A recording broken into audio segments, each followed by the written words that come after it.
লাশটা করি, টুকরা টুকরা করে টুকরা করে করি।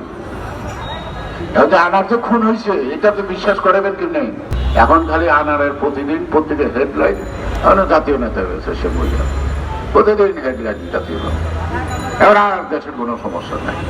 আনার হত্যা হইল কি পারদর্শী পুলিশ এপার ও পার। এখন ধরি আনার যে খুন হয়েছে এটি তো কনফার্ম না। যারা করছে লাশটা করি, টুকরা টুকরা করে টুকরা করে করি। আনার যে খুন হয়েছে এটা তো বিশ্বাস করাবেন কি নেই। কোর্টে মুখের কথা তো হবে না, আপনি তো আলামত লাগবো। সেই আলামত এখনো তারা আবিষ্কার করতে পারে না। এই যে জাগরে তুললেন, তারা আনারে কেন খুন করলো জানেন না?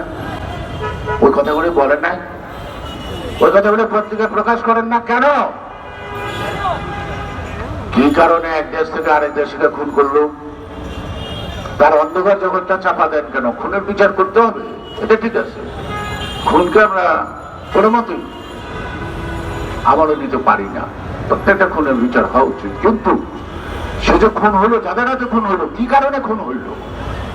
তার অন্ধকার জগৎ, তার হুন্ডি ব্যবসা, তার সোনা চালানো, এটা টান দিলে তো বোধহয় অনেক রাঘব বল আটকে যেতে পারে।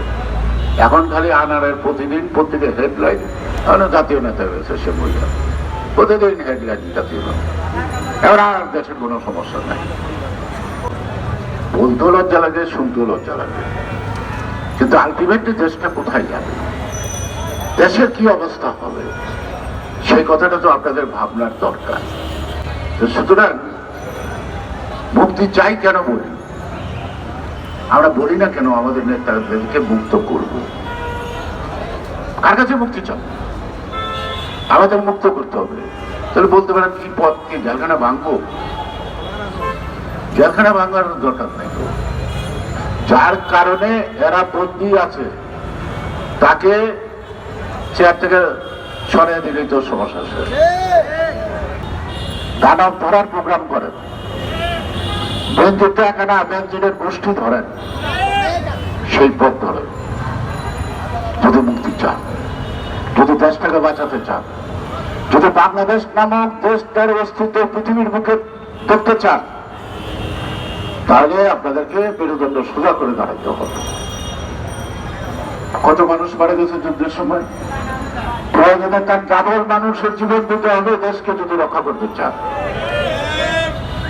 স্বাধীনতা আনা যত কষ্ট, তার চেয়ে বেশি কষ্ট রক্ষা করা।